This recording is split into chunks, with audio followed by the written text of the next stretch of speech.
प्रधानमंत्री नरेंद्र मोदी की अध्यक्षता में सीसीएस यानी कैबिनेट कमेटी ऑन सिक्योरिटी ने 9 अप्रैल 2025 को फ्रांस से 26 राफेल एम लड़ाकू विमानों की खरीद को मंजूरी दे दी है। ये डील करीब 63,000 करोड़ की है और भारतीय नौसेना की एयर पावर क्षमताओं को एक नई दिशा देने वाली मानी जा रही है। इस सौदे में 22 सिंगल सीटर जेट शामिल हैं जो एयरक्राफ्ट कैरियर से ऑपरेट कर सकते हैं और 4 ट्विन सीटर ट्रेनर जेट्स भी हैं जो केवल ग्राउंड बेस्ड ट्रेनिंग के लिए इस्तेमाल होंगे। यह एक government to government G2G deal है और उम्मीद की जा रही है कि इसे इसी महीने औपचारिक रूप से अंतिम रूप दिया जाएगा जब फ्रांस के रक्षा मंत्री भारत दौरे पर आएंगे। डिलीवरी शेड्यूल के अनुसार पहले विमान की आपूर्ति 3.5 साल बाद शुरू होगी और 6.5 साल के भीतर पूरे 26 फाइटर जेट भारत को मिल जाएंगे। ये डील खास तौर पर INS विक्रांत के लिए गेम चेंजर साबित होगी क्योंकि अभी तक INS विक्रांत के पास कोई फुल स्केल एयर विंग नहीं है। मौजूदा समय में भारतीय नौसेना INS विक्रांत से MiG-29 के ऑपरेट कर रही है जिसकी तकनीकल सीमाएं और कम सर्विसेबिलिटी बार बार सामने आई हैं। राफेल एम की एंट्री से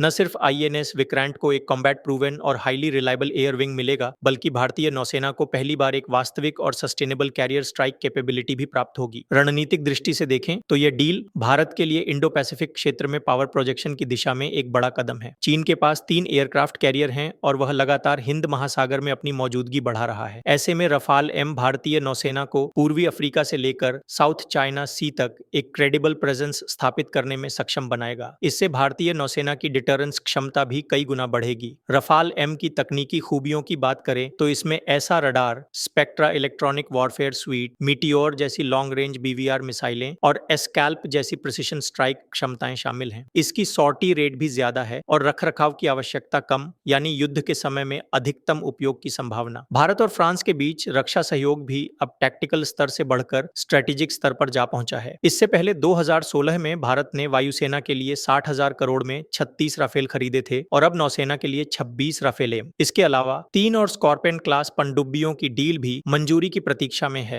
इस डील से भारत न सिर्फ कैरियर बेस्ड डिटरेंस को मजबूत कर रहा है बल्कि मल्टी कैरियर ऑपरेशंस की दिशा में भी एक अहम कदम बढ़ा रहा है। अब सबकी नजरें हैं अगले निर्णय पर, स्कॉर्पियन क्लास सबमरीन डील की मंजूरी जो भारत की अंडर वाटर कैपेबिलिटीज को मजबूती देगी। अगर आप डिफेंस एंड जियो स्ट्रेटेजी में दिलचस्पी रखते हैं तो सब्सक्राइब करें डिफेंस ब्रीफ को, जहां हम लाते हैं मजबूत विश्लेषण, सटीक आंकड़े और निष्पक्ष राय। मिलते हैं अगले वीडियो में, तब तक के लिए जय हिंद।